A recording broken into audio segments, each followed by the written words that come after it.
Assalamualaikum, Hezri Samsuri. Now, orang Melayu memang keluarga dia besar. Sebab, ikut agama kita pun, anak itu ialah rezeki. InsyaAllah, Allah akan permudahkan kita untuk cari rezeki kalau kita bekerja keras. Now, MPV ialah satu benda yang memang cukup penting untuk keluarga yang besar. Dan pada pendapat aku, MPV ialah satu pelaburan untuk setiap keluarga. Bukan daripada segi dia dapat duit balik, tetapi dari segi keselesaan, keselamatan dan juga mengurangkan kos operasi sebuah keluarga besar. So hari ini, apa yang kita ada ni, pada pendapat aku, is one of the best, if not the best MPV untuk keluarga macam kita. Aku sendiri ada 5 orang anak. Alhamdulillah.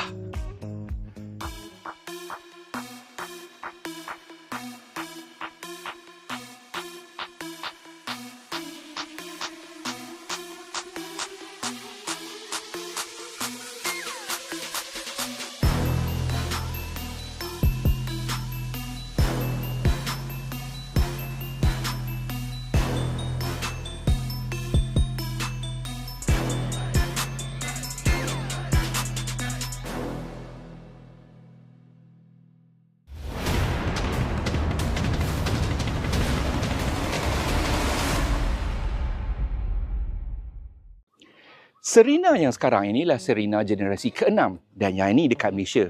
Dia ada satu variant sahaja. Serena e-Power. Itu sahaja option train power yang kita ada ataupun power train dia. Now, dulu kita memang ada REEV, Range Extender Electric Vehicle. It is basically an EV first, hybrid second. Dia guna bateri EV yang besar dan bila bateri itu dah nak habis, genset iaitu enjin dia akan masuk untuk create tenaga elektrik dan penuhkan balik bateri EV yang besar tu. Tak popular sebab berat dan slow nak charge balik. Dan teknologi sebenar untuk bateri REEV tak wujud dan belum matang lagi zaman itu. Until today. And that is why we have this, the Serena e-Power. Bateri untuk Serena e-Power ni letak dia di bawah seat depan. Tak besar, just nice. Bateri EV direka untuk simpan tenaga dengan banyak, high energy density. Tetapi bateri untuk REEV ataupun e-Power ini, dia lain. Dia untuk high power density. Ini bermakna dia boleh serap tenaga dan lepaskan tenaga secepat mungkin. Nah, kau bayangkan tangki air yang besar dengan paip kecil. Tenaga mengalir slow nak masuk, slow nak keluar. Tapi tahan lama. Itu bateri EV. Untuk yang e-Power ini, tangki air dia kecil. Tetapi paip dia besar-besar. So air cepat masuk, penuh tangki cepat. Keluar pun cepat sebab paip besar-besar. Faham? So Nissan calls this technology the e-Power. Now this is not a new technology. Ada satu lagi jenama Jepun yang cukup popular yang gunakan teknologi yang lebih kurang sama. Toyota/Daihatsu. Benda tu pun dah ada dekat Malaysia. Pro 2 Ativa Hybrid. Sayangnya Pro 2 tak jual benda tu. Dia ada 500 unit, dia bagi dekat 500 orang untuk guna. Aku alhamdulillah berjaya juga gunakan benda tu. Unfortunately only for 3 months. Aku nak kereta tu untuk 5 tahun, tak dapat. Tapi tak apa, aku dapat guna 3 bulan dan aku betul-betul dapat hayati sistem itu. Cuma masa itu aku duk fikir, teknologi macam ni dia bagus untuk kereta kecil. Contohnya macam Nissan Kicks tu. Dia kecil. Okey, sebab bateri enjin ligat. Sebab kau kena faham, enjin dia ni ialah genset. So dia kena ligat berpusing untuk penuhkan bateri. Tetapi untuk MPV sebesar ini, macam mana pula? So bila Nissan launch the Serena e-Power, I was very intrigued. Aku nak tahu macam mana dia buat. Adakah enjin ni akan bekerja lebih kuat untuk hasilkan elektrik nak penuhkan bateri dia? Fortunately, Tan Chong dah bagi aku try benda ni and I am very surprised, happily surprised that it works in an MPV as big as this. So macam dalam REEV yang lain, enjin ini purely menjadi genset menghasilkan tenaga elektrik. dia tak bersambung dengan roda dia. There's no transmission, there's no drive shaft, tak ada. So fungsi enjin dia berbeza, load dia lebih rendah. So apa yang Nissan buat? Dia gunakan enjin moden yang ni, the HR14 DDE 1.4 liter naturally aspirated non-turbo inline 3 untuk menghasilkan 98 PS and 123 Nm of torque just to produce electricity. So enjin ini kena super efficient dan senyap. So dia gunakan satu lagi, the mirror bore coating pada silinder dia tu, pada ruang silinder dia tu, supaya enjin ini lebih ringan sebab you don't need cylinder sleeves anymore. So enjin ini dia jadi ringan, dia senyap, dia boleh bekerja dengan ligat dan efisien untuk menghasilkan elektrik yang dia sambung terus ke bateri 1.77 kWh lithium ion kat bawah kursi depan tadi itulah. Dan tenaga elektrik daripada bateri itu akan menggerakkan elektrik motor pada roda hadapan. Now, elektrik motor itu dia menghasilkan dia menghasilkan 163 PS dan 315 Nm of torque. Itu yang kau dapat dengan MPV ini pada roda depan. Dalam keadaan city driving, urban driving, memang EV perfect. Start, stop, go traffic, boleh regen apa semua. Cukup efisien. The problem is bila atas highway atau bila kita cruising, EV sucks in those situation. Sebabnya dia tak boleh nak regen. Atas highway dia memang kalah. Sebab tu lantaklah fanatik EV kata apa pun, aku pakai EV sejak tahun 2017. Memang atas highway dia kantoi. So apa yang Nissan buat? Dia ada kelebihan. Dia ada enjin. You don't need to stop untuk charge ke apa. You don't need to plan. Tetapi dia tetap kena settlekan masalah atas highway. So apa dia buat? Ini dia buat. So bila atas highway, enjin ini dia tetap menghasilkan elektrik, tetapi dia bypass bateri yang dekat sana. Dia dah tak pergi kat bateri. Dia boleh pergi direct elektrik tu ke elektrik motor dekat roda. So kita dah ada satu lagi halangan supaya elektrik direct pergi ke roda. So itu lebih cepat, kurang power loss, memanjangkan usia bateri itu sendiri. So there you have it. Dalam bandar, dia memang pure EV. Memang jimat tenaga. Tapi atas highway, generator dia straight directkan electricity ke elektrik motor. Lebih cepat, lebih kurang power loss. But now, how about this as an MPV untuk keluarga? Ini aku nak ceritakan kau. Sebab Serena C26 2 generasi lepas, aku dah pakai. Untuk cerita pasal sejarah, kita kena pergi tempat senyap sikit. Kita pergi tepi pantai. Pantai Bagan Lalang. Jom. Bismillahirrahmanirrahim. Serena generasi yang pertama dilancarkan oleh Edaran Tanjung Motors di Malaysia dalam tahun 1991. Enjin yang digunakan, enjin legend SR20 letak dekat bawah seat depan. Serena itu cukup popular sebab zaman itu ialah zaman peralihan daripada van sebagai sebuah kenderaan keluarga ke sebuah MPV yang betul. Dan kemudian dalam tahun 2001, Malaysia dapat the second generation Serena, which was the C24. Tahun 2005, Nissan hasilkan Serena C25. Dan yang itu Malaysia tak dapat. Yang kita dapat ialah generasi selepas itu. Tahun 2014, the C26 dan dia cuma ada satu saja powertrain, which is the S Hybrid. Nissan Serena S Hybrid ni aku memang cukup ingat sebab aku ialah orang awam kedua yang register kereta tu. A few days before Hari Raya, dia baru launch kan. Masa tu aku memang tengah cari MPV. Aku nak MPV baru sebab aku tak nak ada kos-kos bil-bil repair yang mengejut. Aku nak proper warranty. Aku nak betul-betul kereta baru. Aku duk tengok macam yang Recon, tapi aku tak berapa yakin dan mahal masa tu. So, aku nak yang harga dia pada bajet aku dalam 150 gitu dan Serena tu keluar. It was a simple hybrid. Sebabnya ialah dia ada dua bateri 12 volt. Now, certain countries, for you to be registered as a hybrid, engkau kena ada dua bateri. So, apa yang dia buat ialah Nissan gunakan bateri 12 volt kedua itu sebagai kapasitor saja. Mazda ada sistem yang sama, start stop go tu. Tetapi Mazda tidak ada bateri kedua. So they cannot call their cars hybrid. Nissan boleh sebab dia ada dua bateri. Cuma bateri tu lebih pada kapasitor sahajalah. Dan Nissan aku rasa dia rasa berdosa. Sebab tu dia panggil simple hybrid. Sebab bateri itu memang langsung tidak membantu kitaran ataupun putaran roda depan. Ya. So basically dia ada start stop function. Apa pun dia popular. Sebab untuk package itu, untuk size itu, dengan harga itu, dia satu sajalah yang ada. C26 ini juga dia sebenarnya mengubah bentuk desain Serena daripada sebuah MPV biasa monokok panjang kepada sebuah yang tinggi melangit berpetak. Macam MPV satu kelas dia dekat Jepun. Masa mula-mula pakai, ramai kutuk. Aquarium bergerak lah, kondo bergerak lah, macam-macam. Tetapi untuk peminat JDM, dia faham. Untuk aku, I was not bothered about JDM ke design ke apa. What I know is bentuk kotak berpetak itu memaksimumkan ruang kabin dalam. So it was a practical choice for me.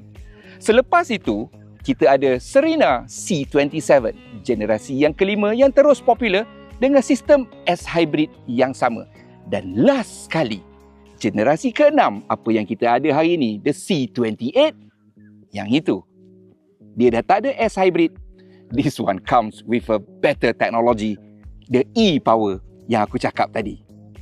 Bentuk dia masih kotak bersegi, tetapi dah ada lekuk-lekuk sikit lah. Nissan dah pandai dah. Sebenarnya gaya dia lebih menarik. In fact, I was very surprised. Kotak macam ni, dia boleh ubah lagi bentuk. Menarik juga. Ruang tingkap masih luas, masih aquarium. Tetapi itu penting. Sebabnya ialah kita nak kasih, bila kita duduk dalam kabin, kita nampak dia luas, airy. Nampak luas kat dalam tu. Lampu-lampu LED ni pula, terutama yang kat depan, jauh bentuknya lebih agresif. Yang belakang lebih sleek. Mahal nampak dia. Dekat depan ni pula, selalu orang ada 2 saja lampu LED. Yang ini dia belasah 3. Low beam ada 2 lampu LED. High beam dia dekat bawah. And then you have the DRL macam biasa. Grill cukup punya besar. Daripada jauh kau boleh nampak. Cuma pada pendapat aku, it gives this Serena impact yang nampak dia lebih menegak. The effect nampak dia lagi tinggi, menegak dan kurus. From a certain angle, aku tak minat sangat. Tetapi daripada certain angle, jauh-jauh, handsome juga. But what I like the most is at the rear, dekat belakang. Belah punggung dia tu. Kau cuba tengok design ini. Ini flat kita panggil. Rata macam dinding. Tapi Nissan berjaya design supaya bentuk dia nampak semenggah sedikit. Dengan spoiler atas, ada tedeng tepi sikit sini. Design dia, lampu dia pada aku memang terror dia buat. Dulu masa aku pakai, antara problem kami ialah bila kami buka boot. Boot dia ni, pintu dia ni panjang. So kalau aku parking rapat ke dinding, aku tak nak buka dah. So itu antara komplain pertama. Tetapi sejak generasi yang sebelum ini, dia buat split boot door. So ini pendek sedikit, masih boleh ambil barang. Yang ini cukup praktikal pada pendapat aku. Honda Stepwagon dulu, dia ada buka satu pintu kecil. Fine. Very complicated. They stopped doing that because it was complicated. It started to rattle. Dia berbunyi dia dah lama. Yang ini dah macam Range Rover punya split door. Cuma bawah ni dia tak boleh ke bawah je untuk kita duduk. Dia naik ke atas. But apa pun, anyway ni, yang atas ni semua fiber So dia ringan. So ini pada pendapat aku memang satu benda yang praktikal. Now boot dia. Boot dia sama macam C26 lama aku. Okay? Ni ruang dalam dia ni dan kita boleh lipat. Okay? Dan sebenarnya ruang boot ini besar. Kau nampak tu? So aku boleh buang ini keluar. Aku boleh keluarkan lantai ni terus, cabut. And aku ada ruang yang lebih besar untuk letak barang-barang aku. Nampak? Yang ni sebenarnya kita boleh keluarkan lagi ni. Ya. Dia dah jadi macam Estima. Lagi banyak barang kita boleh letak dekat sini. Now, Nissan ialah pakar dalam packaging. Maknanya dalam satu ruang kabin, dia boleh maksimumkan ruang. Contohnya, headrest dekat sini. Bila kita tak nak pakai, kat mana kita nak letak? dia simpan dekat tepi ni. Siap memang ada ruang pun dekat sini. This I like. Masalah dengan ruang macam ni ialah you cannot have a spare tire dekat bawah. C26 aku dulu tu ada spare tire dia kat ruang depan. Tetapi kau kena beli bracket. Kalau kau tak nak beli, kita letak dekat bawah ni. Maknanya kaki ni kita lipat, kita letak tayar spare, letak kat situ. Boleh. Yang ini aku syak, kau kena buat yang sama juga. Beli satu spare tayar kecil, letak kat sini. Dan ruang boot dia ni memang cukup praktikal dan menarik. So kita boleh lipat ni kat sini. Kemudian ada slot dekat sini untuk kita tarik dan kita sangkut dekat atas ni. Now, ruang yang ada kat sini ni, seat depan kita boleh tolak lagi ke depan. Apa yang aku dah pernah muatkan dalam Serena S Hybrid aku dulu, yang sama saiz dia dengan yang ni, aku boleh masuk motor. Yang itu sebenarnya haram JPJ tak bagi. Tapi aku pernah masukkan motor, bawa balik Kuantan. Aku pernah angkat tilam bertingkat sampai ke sini untuk projek CSR aku. Dan zaman itu, anak aku baru sekolah asrama. So, bila hujung tahun dia balik, kau tahulah budak perempuan.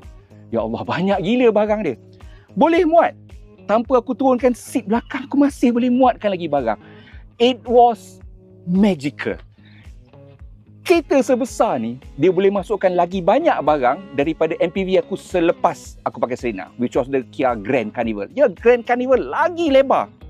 Tapi dia tak tinggi dan dia tak boleh maksimizekan tempat sebesar ini. Dia tak boleh bawa masuk motor. Ni, motocross pun kau boleh bawa masuk dalam. Dan kalau kau nak camping, kau boleh baringkan semua seat ini jadi tilam yang besar. Ya, ini ialah satu magical wonder in the automotive world. Serena MPV. Memang Masya Allah. Tapi dia tak perfect. Tak ada benda yang perfect. Dan Nissan sendiri mengakulah. Sebab tu untuk yang baru ni, dia ada perubahan yang kau tak nampak. Now, bentuk kereta ni, dia tinggi. So, dia panjang. So, dinding tepi ni. Ni masalah. Dia ada side wind forces. Dia akan jadikan dia bergoyang bila kau jalan laju. Dan bila kau potong lori ataupun bas, kau boleh rasa dia. Yang itu memang aku rasa zaman dulu. Aku tak ada isu sangat because bila aku bawa family, aku akan pergi slow lah. 110, 100, cukup untuk aku. Tapi still, boleh rasa dia punya goyang. Dan ada juga orang yang mabuk dekat dalam sebab goyang yang itu. So, apa yang Nissan buat? Dia kata, fine, ada motion sickness untuk passenger. So, this is what they did. They redevelop the front suspension. Now, suspension untuk SUV ni sama juga macam kereta lain. McPherson, okay? Dia pakai McPherson, ada yang guna double wishbone, tapi kebanyakan yang guna McPherson lah SUV sekarang ni. Dia tinggi. So, bila tinggi, dia akan beroleng. So, untuk stopkan beroleng itu, suspension dia sama konsep, berbeza sedikit. Macam yang ni pun, dia tak ambil daripada X-Trail, tetapi dia perbaikkan lagi. Macam mana dia buat? Depan masih lagi McPherson strut, tetapi dia increasekan stabilizer bar tu untuk 20% lebih rigid, untuk lateral movement yang lebih dikawal, kurang lateral movement ke tepi, dan dia suppress body roll. Yang tu dia buat 20% lebih rigid untuk stabilizer bar. Suspension members, contohnya macam control arm semua tu, 50% more rigid, lebih tegap. Again, supaya suspension depan lebih solid. Tak cukup dengan suspension juga, steering. Yang ini pun aku perasan dulu. Aku kena buat steering correction. Bila jalan straight, laju sikit, aku sentiasa kena correctkan steering. So, apa yang dia buat dengan electric power assist steering ini ialah dia improvekan friction and rigidity dan hasilnya 23% lebih rendah steering correction yang kau kena buat berbanding dengan previous Serena yang sebelum ini. Dan last sekali, braking. Ya, Nissan berjaya kurangkan junaman bila kita brake depan.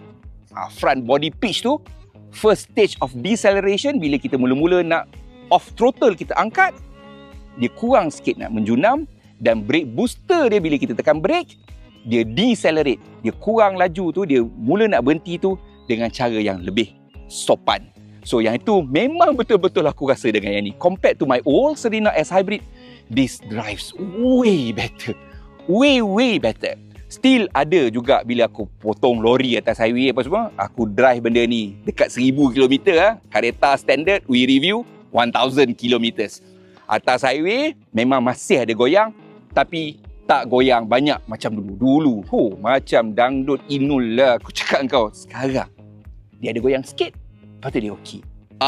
So apa semua perubahan yang kita tak nampak tu, they actually work. Kau cuba tengok ni, MPV apa yang boleh buat macam ni? See?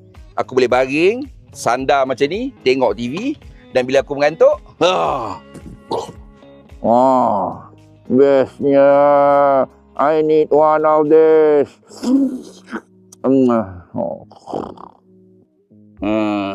Disclaimer. Kau boleh buat mod ni bila kau berhenti aja. Jangan mengada tengah drive anak-anak baring kat belakang. Sebab sebagai sebuah orang bapa yang bertanggungjawab, keselamatan tetap nombor 1. Now, seperti Serena yang dulu, seat tengah ni kita boleh buat ruang. Dia jadi pilot seat. Tapi kalau kau nak duduk rapat pun dia boleh. Orang boleh masuk ikut sini. Ya, dan kalau kau nak tahu, dua seat barisan depan ini sebenarnya ialah zero gravity seat. Apa itu zero gravity seat? Longer seat cushion. Dia panjang sedikit supaya dia boleh support badan engkau. Jadi engkau duduk dengan posture yang sama. Ini bagus untuk perjalanan jarak jauh. So badan engkau tak penat. Yep, itulah zero gravity seat. Now, second row ini juga dia ada ISOFIX tether. Bermakna kita boleh pasang ISOFIX dekat sini. Dan kemudian kita ada yang ini. Meja. Dan kemudian kita ada cup holder 2 sekali dekat sini. Dan kemudian kita ada USB port charger dekat sini. Dan kemudian kita boleh gantung plastik bag dekat tengah ni. Dia ada cangkuk-cangkuk dia ni juga. Ini ialah sebuah kereta yang cukup praktikal untuk keluarga-keluarga Jepun. Dan tempat letak handphone ada kat tengah-tengah ni. Jepun kalau kau pergi kedai-kedai DIY dia, kedai-kedai stationery dia, kau akan tahu. Dia punya barang-barang ialah untuk memaksimalkan ruang. Ini apa yang kau dapat. Cuma masalah dia ialah ada benda yang dia tak ada. Okey, nombor 1, aircon belakang ni dia sebenarnya ada kondenser dengan dia punya kompresor sendiri. Tetapi kat belakang ni kita cuma boleh kontrol blower sahaja. Dan kemudian C26 aku punya dulu, kita ada satu seat dekat tengah ni. Nama dia Marucci Sentashito, the multi center seat. Bila dekat depan, dia jadi tempat letak barang aku boleh tarik ke belakang, aku dapat duduk 3 orang kat sini. Tapi version yang ini dah tak ada. Nissan should put that back again lah. Baru best. Dan dia ada banyak lagi benda-benda lain. USB port dekat belakang. Nak tutup pintu ni dekat belakang pun dia ada switch dia sendiri. Dia ada macam-macam aircon vent untuk semua orang. I am loving this. Tetapi untuk orang perempuan, ada satu benda yang dia missing. Untuk orang perempuan yang suka make up dalam kereta, dia ada vanity mirror. Tetapi macam yang kau nampak, dia tak ada lampu. Dia tak ada lampu vanity mirror. Dan untuk driver sebelah malam, kalau kau silau, yang ini dia tak ada anti-dipping yang automatic. Kau kena buat manually. Dan untuk 3 varian yang teratas ataupun yang termahal, kau dapat meter-meter macam ni. 12.3 inci setiap satu. Untuk 3 ataupun untuk 2 varian kat bawah, meter dia kecil sedikit lah. Dia punya screen kecil sedikit. So yang ini ada wireless Apple CarPlay, wireless Android Auto. Dan dia ada, aku rasa lah dashboard dia ni dalam semua generasi Serena, yang ini paling cantik. In fact, siapa yang pakai Nissan Kicks, bila tengok ni, dia akan rasa rendah diri, duduk nyuruk bawah meja. Sebab dia punya interior ni cukup cantik dan praktikal. Ergonomics dia, okey? Kat tengah ni kita ada satu tray dengan rubberized material supaya benda-benda tak bergerak. Glove box ada satu kat bawah ni. Betul-betul rendah kat bawah ni dia letak. Dan kemudian kita ada para dekat sini satu. Okey? Kita ada cup holder dekat sini satu, dekat sebelah sini satu yang kita boleh letak. Tak cukup dengan tu, kita ada satu lagi dekat sini yang kita boleh guna juga kat sini. Dan kemudian kita ada satu lagi para kat bawah ni, siap dengan wireless charging pad. Bawah ni pun ada satu lagi poket kita boleh letak. Dan kemudian kita ada USB-C satu, USB-A satu dekat sini. Bawah ni tak boleh buka dah lagi. Okay. So, aku rasa yang dulu tu lagi banyak barang aku boleh letak lah. Anyway, aircon panel dekat tengah sini. Dia punya gear pula, sebabkan ini menggunakan platform EV, so mudah untuk dia buat. So kita ada butang-butang untuk gear dekat sini. Parking, reverse, neutral, drive ataupun brake. Dan EV mode, ya dia boleh guna EV saja selagi ada bateri kat situ. Dan e-pedal system, which is the single pedal driving, pun dia ada sebab dia EV. Dan kita ada satu lagi punat dekat sini untuk on-off entertainment system. Dan ada satu butang untuk kamera 360 kat sini. Oh, Tancong dia sukalah kamera 360 dia. Sayangnya kamera 360 dia macam zaman-zaman 3GP dululah. Tak berapa sharp lah. Anyway, bila aku duduk, cara aku memandu, aku rasa screen ni, dia macam tunduk ke bawah macam ni sedikit. So, dia macam ni. Aku boleh nampak, tapi kalau dia boleh baring sedikit, lebih cantik. Apa pun, ada kayu-kayu palsu kat sini dengan cermin besar. 3/4 window yang dekat sini, dan zaman dulu ada juga benda ni. Dan aku selalu letak ketayak aku kat tepi sini. Kat situ tu. Dia memang nampak luas. Mula-mula kau rasa macam kau duduk dalam aquarium. Sebab cermin dia besar. Okey, dan dia rasa kecil. Okey, sebab dia tinggi. Tapi dah lama-lama kau akan perasan satu benda yang menarik tentang Serena ini yang aku akan ceritakan kejap lagi bila kita drive. So let's go for a drive. Nah, mula-mula bila kau first time bawa Serena, kau akan rasa pelik lah sebab huge glass area ni. Tapi yang penting kita tak terasa terkurung kat dalam ni. Kecuali bila kau tinted gelap habis. Then kau akan rasa macam kau duduk dalam store rumah lah.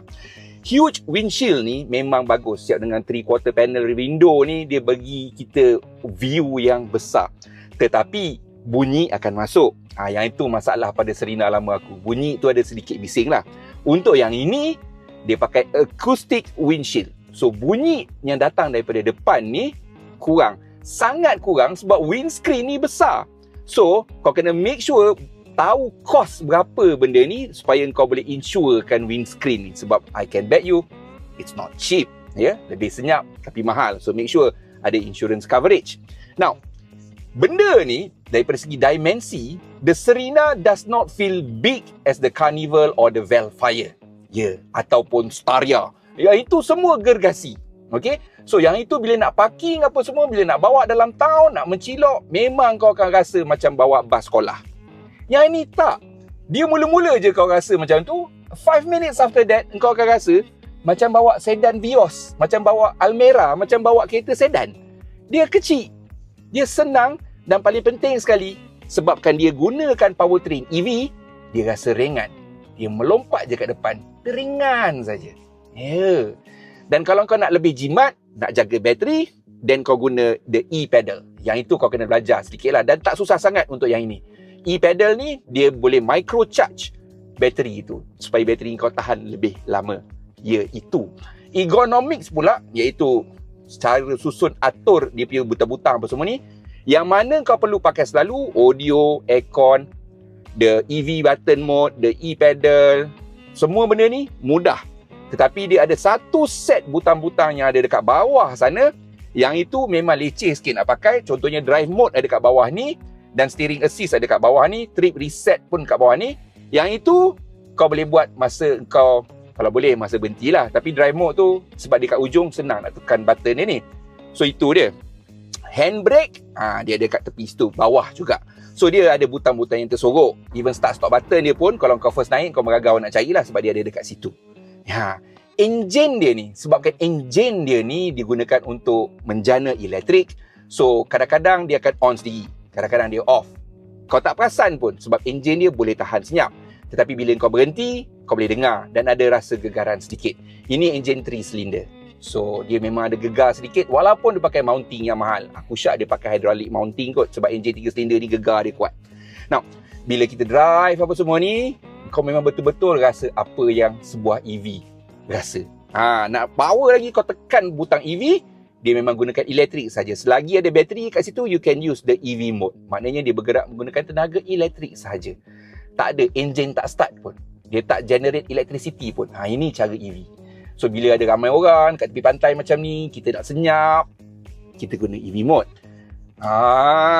Memang magic. Tak pernah aku rasa ada MPV sebesar ini yang rasa selancar, seligat Serena e-Power ni. Ini sebenarnya 100 kilo lagi berat daripada S Hybrid Serena lama aku. Tapi dia punya rasa tu, semua orang yang bawa ni rasa macam, ringan je kereta ni, ada tebur ke apa? Tidak. Inilah magic e-Power. Selain kita dapat torque yang maksima daripada 0 RPM sebab dia guna elektrik motor sahaja, kita ada satu lagi kelebihan. EV dia tak perlukan gearbox. So yang ini pun sama. Kita tak ada bunyi droning daripada CVT, kita tak ada shift shock macam dalam CVT torque converter. Semua tu tak ada sebab EV dia single motor direct ke roda. Dan suspension baru dia ni, yang tadi aku cerita panjang, it really works. Sebab kau betul-betul tak rasa dia goyang-goyang apa semua tu. Dia masih kekal lagi lembut dan selesa. Now, ada yang akan komplain, bila aku bawa laju, dia memang tetap rasa macam tak solid. Betul.